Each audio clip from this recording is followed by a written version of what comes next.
અન્નપૂર્ણા રસોઈ ઘરમાં તમારું સ્વાગત છે। ચાલો આજે આપણે કાચા દૂધનો માવો બનાવીશું અને ખીરું પણ કહેવાય છે। આપણે ભેંસ વિયાણી અને આ બીજાને ત્રીજા દિવસનું દૂધ છે। આરું 3-4 દિવસ સુધી તમે માવો કા બળી ગમે ત્યાંનું બનાવી શકો। આનું પનીર પણ બહુ સરસ બને છે। આપણે આ અડધું આ લીધું છે, અડધું આપણે રેગ્યુલર દૂધ જે વાપરતા હોય એ લેવાનું છે। આપણે અડધું આ દૂધ નાખીશું।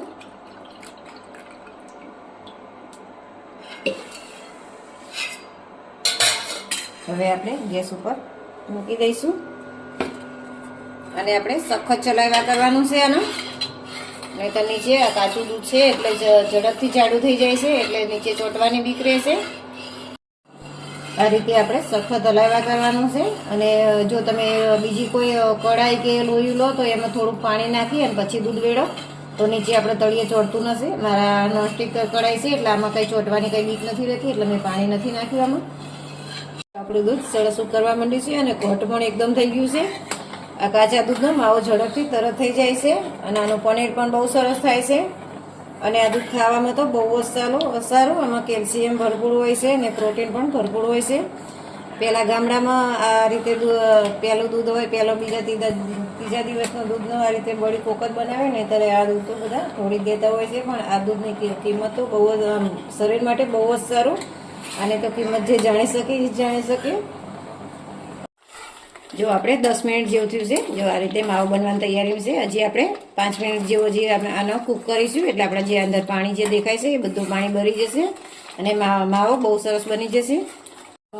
માવો તૈયાર છે। હવે આપણે આમાં ખાંડ નાખીશું। જો પાણી બધું ભરી ગયું છે સરસ। હવે આપણે આમાં 4 ચમચી ખાંડ નાખીશું।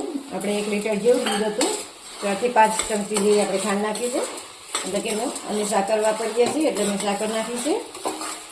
હવે જે સાકરનું પાણી ભરી જાય ત્યાં સુધી આપણે આને એકદમ ધીમા ગેસ ઉપર થવા દઈશું।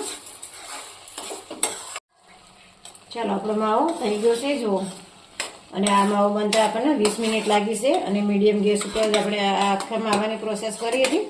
હવે આપણે ગેસ બંધ કરી દઈશું અને આપણે સાકર નાખ્યા પછી એકદમ ધીમા ગેસે જ આપણે આનું પાણી બાર્યું હતું। જો ઘણીવાર બહુ સરસ માવો થયો છે અને સ્મેલ પણ બહુ સરસ આવે છે।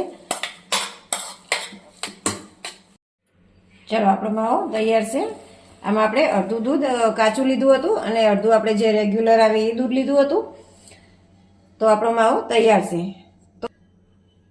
તો તમને આ રેસીપી વિડીયો ગમે હોય તો લાઈક કરો, શેર કરો અને સબસ્ક્રાઈબ કરવાનું ભૂલતા નહીં।